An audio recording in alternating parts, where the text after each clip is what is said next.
अचानक देख रहे हैं प्रभु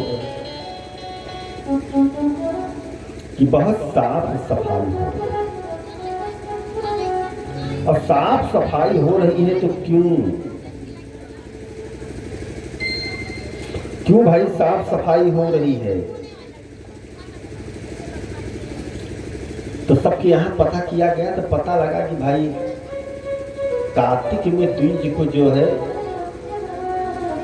इंद्रदेव की पूजा होती है। कन्हैया ने कहा इंद्रदेव की क्यों पूजा होती है? जो ईर्ष्यालु हो, जो झगड़ालू हो, उसकी पूजा नहीं करना चाहिए। इंद्र तो किसी की तपस्या बढ़ जाए तो ईर्ष्या करने लगते हैं, तो क्यों इनकी पूजा? इनकी पूजा होना जो है उचित नहीं है। ग्वाल बाल आपस में सलाह की, कहा कि भाई ऐसा है, नंद बाबा के पास यह प्रस्ताव भेजा जाए। नंद बाबा के पास यह प्रस्ताव भेज दिया गया। और जैसे नंद बाबा के पास यह प्रस्ताव भेजा गया, नंद बाबा ने कहा कि ऐसा है कि तुम किसकी पूजा करवाना चाहते हो ये बताओ। कहा हम तो पूजा करवाना चाहते हैं गोवर्धन भगवान की, गैया हमारी इस पर चलती हैं, कन्हैया कह रहे हैं। इंद्र की पूजा क्यों करेंगे? नंद बाबा ने कहा चलो उधर, छोटी सी बुद्धि है, दिमाग तो बहुत लगाता है। सदियों हमारे कुल परंपरा के आधार पर इंद्र की पूजा होती हुई आई है, अब तू कह रहा है कि इंद्र सालू देवता है, इसकी पूजा नहीं करनी चाहिए। चले जाओ। कन्हैया रोने लगे। यशोदा मैया ने कहा बेटा ठीक ही कह रहे हैं बाबा, नंद बाबा अच्छे के लिए तुमको कह रहे हैं। कहा मैया कुछ नहीं, अच्छे के लिए इंद्र की पूजा होनी चाहिए और नहीं होनी चाहिए। कहा इंद्र की पूजा नहीं होनी चाहिए, यशोदा मैया कहा नहीं बिल्कुल नहीं होनी चाहिए।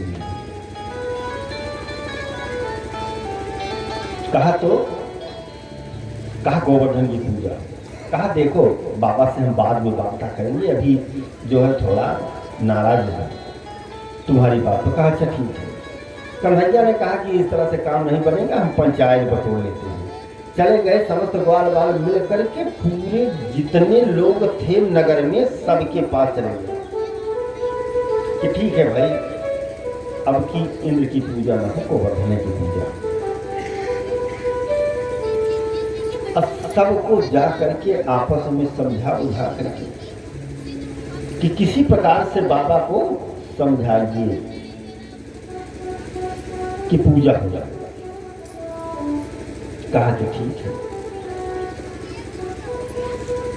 सब गांव के लोग अचानक नंद बाबा के यहाँ गए, तो नंद बाबा ने सोचा कि पूरे गांव के लोग, नगर के लोग हमारे यहाँ कैसे आ गए। आसन की व्यवस्था दी, बैठे। जब बैठे तो कहा कि कैसे आगमन हुआ। कहा आगमन होने का तो केवल एक कारण है। कहा क्या?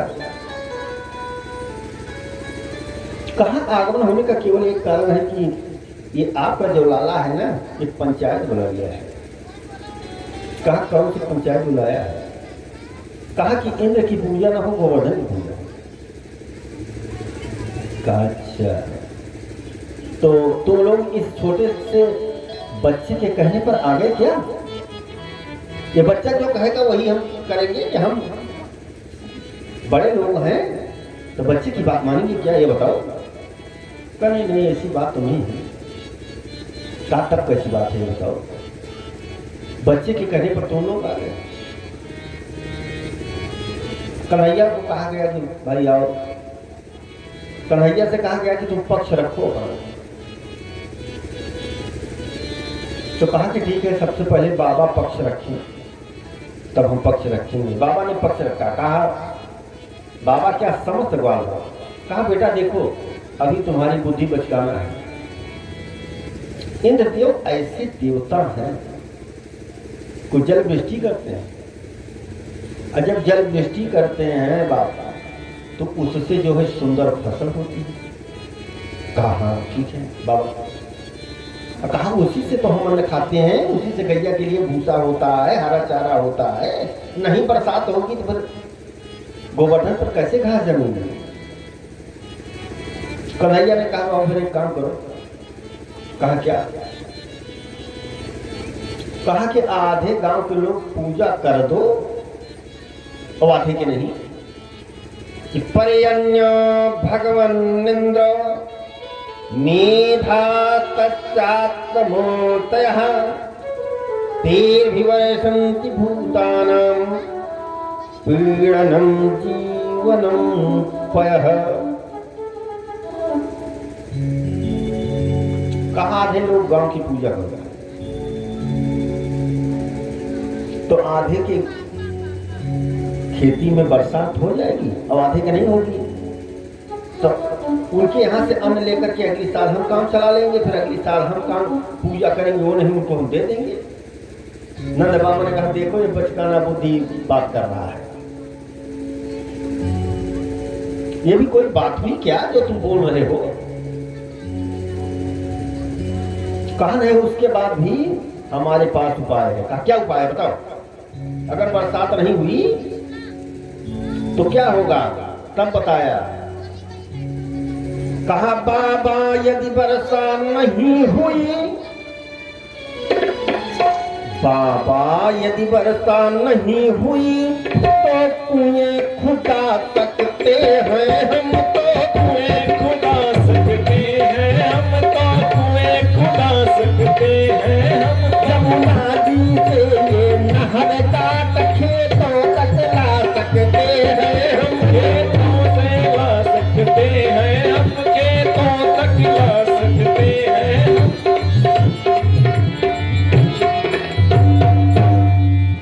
कहा बाबा इतना जल अथाह जमुना जी में गिर बरसे इंद्र। इतने ग्वाल बाल है, इतना खेल करते हैं जानो योगा कर रहे हैं। फगुआ उठाएंगे कल से और नहर काटेंगे, दुगला लगा करके उलझ करके खेती करेंगे। हमारे पास सब उपाय है। सब हंसने लगे बचकाना की बुद्धि से। वाह आनंद के लाला क्या बात कह रहे हो भाई। जमुना जिसे नहर काट खेतों तक ला सकते हैं, दुगला उलझ करके खेती हो जाएगी। ये भी कोई प्रक्रिया है?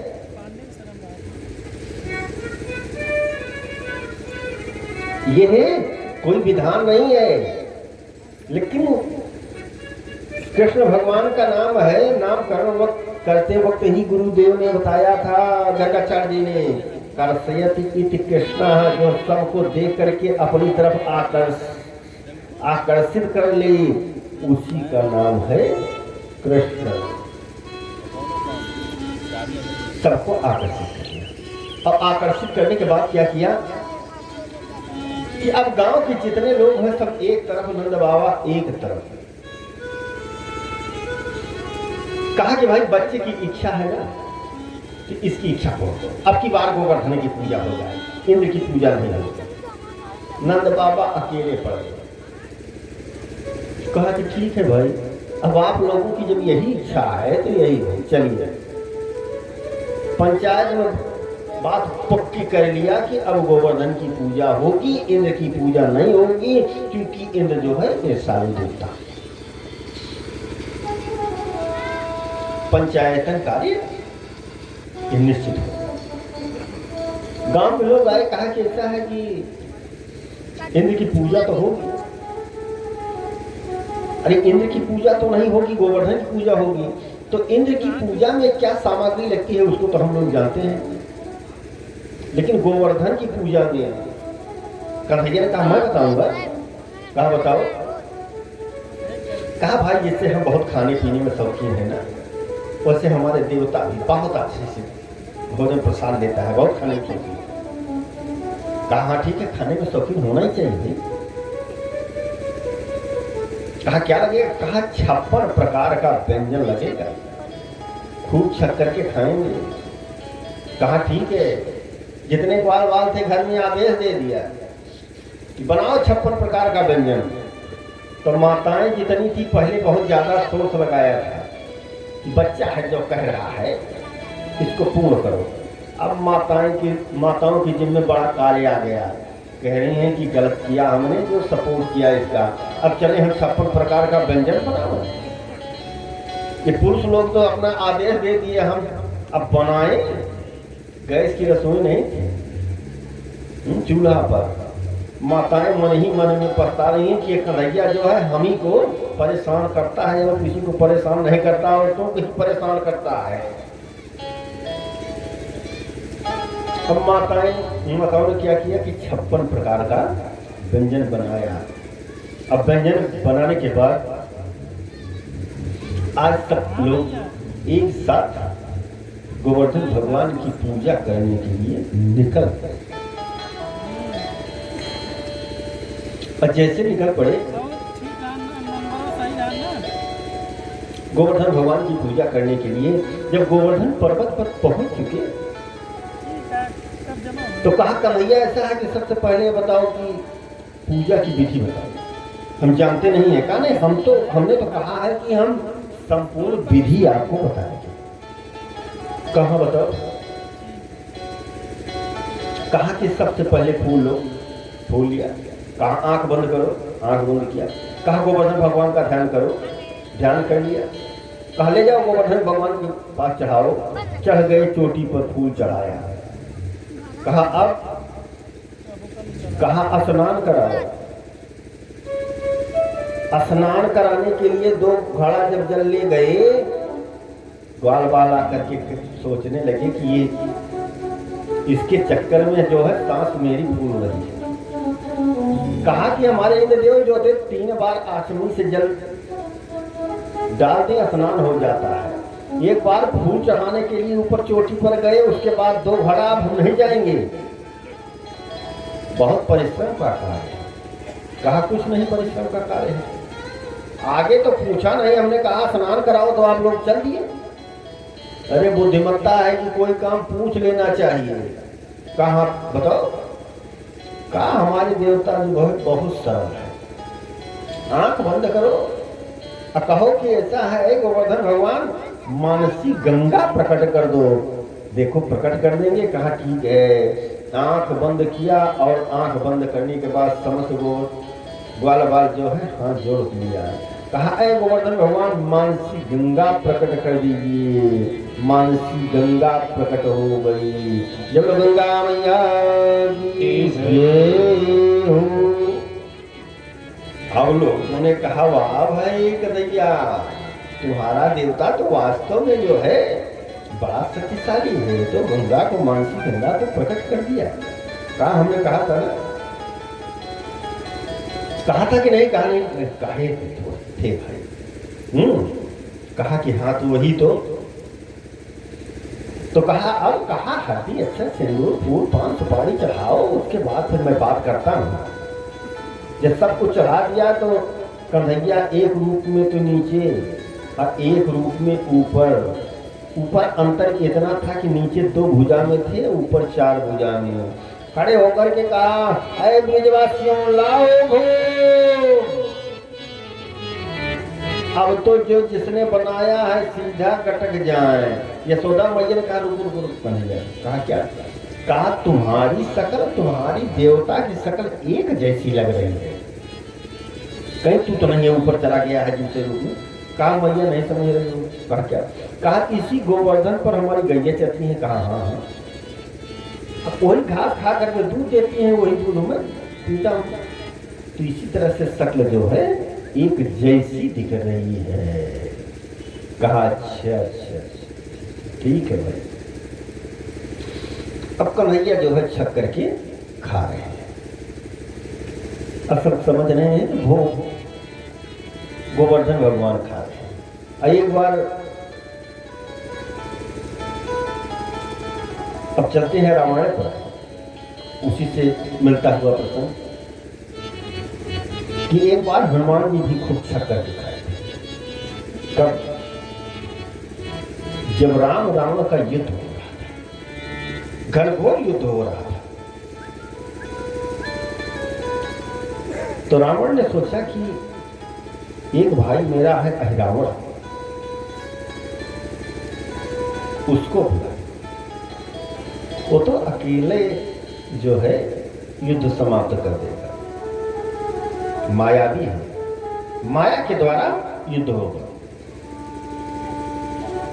अहिरावण को बुलाया और अहिरावण को बुलाने के बाद कहा कि ऐसा है कि तुम एक काम करो। कहा क्या? कहा युद्ध चल रहा है। कहा किससे? अरे कहा बहुत घनघोर युद्ध चल रहा है, बहुत योद्धा मारे गए। कहा अभी तक आपने क्यों नहीं हमको बताया? कहा क्या बताएं? अब बताए हैं। कहा किससे? कहा राम और लक्ष्मण से। कहा नहीं चलिए युद्ध चल ही रहा है। कहा बिल्कुल चल रहा है। कहा ठीक है, बिल्कुल चल रहा है तो आज ही राम और लक्ष्मण का अंत हो जाएगा। कहा ठीक है भैया। रात में विश्राम कर रहे थे राम और लक्ष्मण। अहिरावण जो है शिविर में प्रवेश कर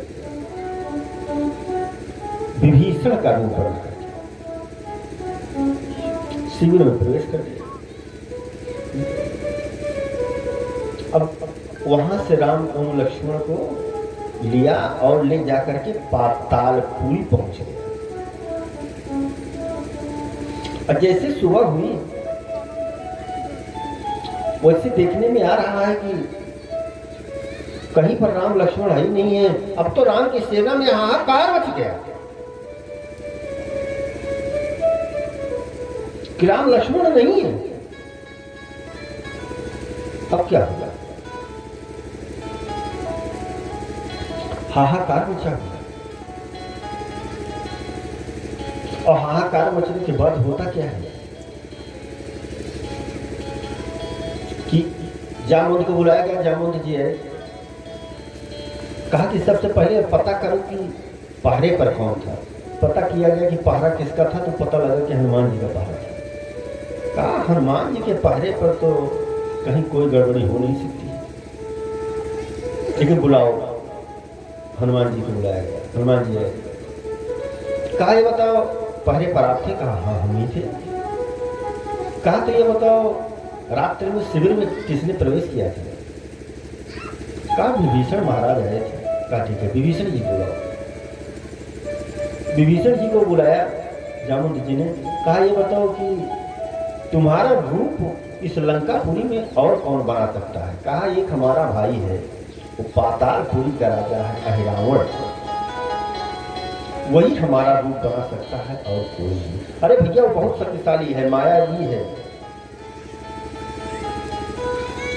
और राम और लक्ष्मण को वही ले गया है। उसी से जुड़वाइए। हनुमान जी को कहा गया कि कौन सुकार कठिन जग माही, जो नहीं हो तो तार तुम पर आपका चुप साथ रहा बना। हनुमान जी ने क्या किया कि 3 बार उछाल मारे और गदा लेकर के सीधा पातालपुरी पहुंचे।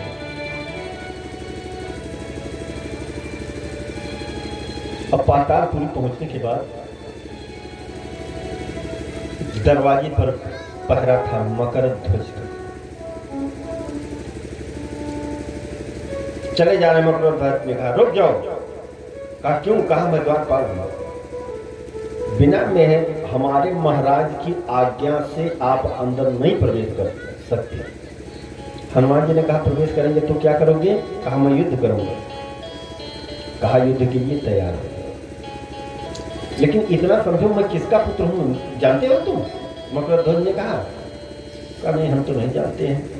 हनुमान जी ने कहा मैं पवन पुत्र हनुमान का पुत्र हूं, जो अकेले आए थे और पूरी लंका जला दिए। कहा अच्छा, आप हनुमान जी के पुत्र हैं? कहा हाँ।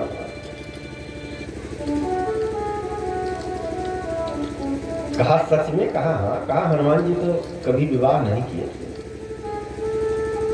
कहा विवाह नहीं किए थे उससे मतलब नहीं है, मैं वीर हनुमान का पुत्र हूं। कहा अपने पिता को कभी देखा है? कहा नहीं। कहा हम ही हैं। कहा आप हैं? कहा हाँ। कहा जाने दो, कहा पिता है सबसे पहले आपको साष्टांग प्रणाम, लेकिन आप अपनी ड्यूटी करें, मैं अपनी ड्यूटी करूं, इस समय पर ड्यूटी पर हूं। आपको है कि राम काज कीन्हे बिना मोह कहां विश्राम। अब मुझको है अपने मालिक की ड्यूटी करना, इसलिए ड्यूटी में कहीं गलत नहीं करना चाहिए। कहा अच्छा ठीक है, वो तो बात की बात है।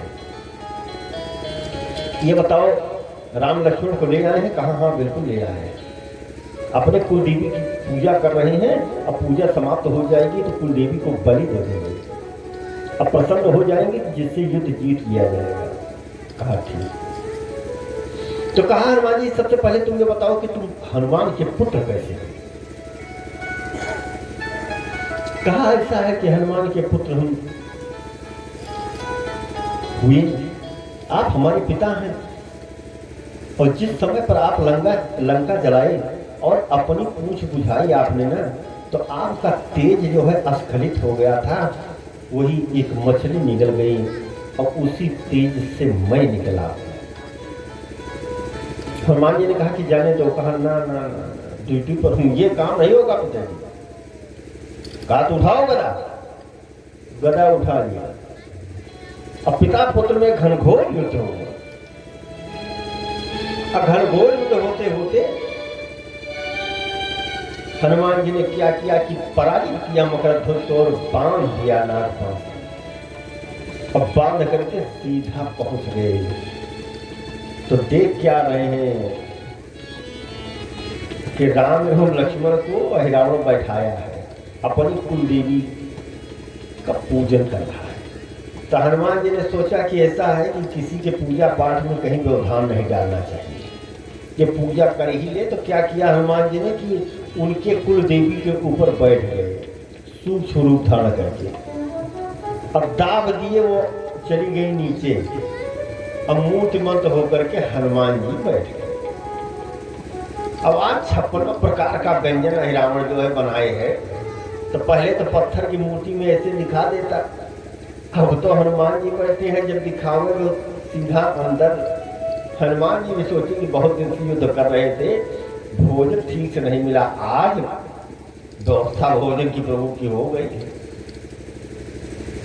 प्रभु ने कर दिया है, आज हम खूब खाएंगे जितना ये खिलाएगा, क्योंकि लड़ते लड़ते मैं परेशान हो गया। हाँ, दिन भर युद्ध करो, शाम को भोजन करो, और वो भी ठीक से नहीं, आधे खाएंगे। 56 प्रकार का व्यंजन हनुमान जी चट कर गए। जब चट कर गए और उधर अहिरावण बहुत प्रसन्न है कि आज मेरी कुल देवी इतना प्रसन्न है, डायरेक्ट प्रसाद ग्रहण कर रही हैं। अब तलवार उठाया कि राम एवं लक्ष्मण का वध कर दे, और इतने में हनुमान जी उसी की तलवार को छोड़ करके उसका वध कर दिया। गोविंदाय नमो नमः, उसका वध हो गया। और उसके बाद जैसे निकलते हैं ना, मर्यादा पुरुषोत्तम श्री राम ने कहा ये द्वारपाल को क्यों बांध दिए हो भाई, अब तो छोड़ करके चलो। हनुमान जी ने कहा महाराज द्वारपाल तो ये ठीक है, इसका रिश्ता है हमारा। कहा कौन रिश्ता है? कहा खून का। कहा हनुमान जी ये खून का रिश्ता कैसे हो गया? बताया आपका पुत्र है महाराज, पूरी कथा बताया। कहा इसका राज्याभिषेक करो। फिर पहले सोचे थे रावण का राज्य, पहले विभीषण का राज्याभिषेक करेंगे ना, पहले इसी का। पातालपुरी में सबसे पहले राज्याभिषेक कर दिया। मकरध्वज पातालपुरी के राजा हो गए, और उसके बाद ले आकर के हनुमान जी राम लक्ष्मण को ले आकर के शिविर में पहुंचाता। आइए दो बार प्रभु का नाम, उसके बाद अभी प्रसंग पर कि बोलो श्री राम जय जय राम, बोलो श्री राम जय जय राम, बोलो श्री राम जय जय राम, बोलो श्री राम जय जय राम, श्री राम जय जय राम, श्री राम जय राम, बोलो श्री राम जय जय राम, बोलो श्री राम जय जय राम, बोलो श्री राम जय राम। अब क्या था? अब यही था कि इधर प्रभु चट कर रहे हैं, श्री कृष्ण भगवान जितने ग्वाल बाल ले आए थे, और जब प्रभु चट कर रहे हैं इधर, गोवर्धन की पूजा संपन्न हो गई। अब गोवर्धन की पूजा जैसे संपन्न हुई, उनके गण जाकर के बता दिए कि ऐसा है ना कि एक नंद का लाला है, इंद्र से बता दिया। और वो नंद का लाला जो है तुम्हारी पूजा न करके गोवर्धन की पूजा किया। अब तो इंद्रदेव जो है नाराज हो गए।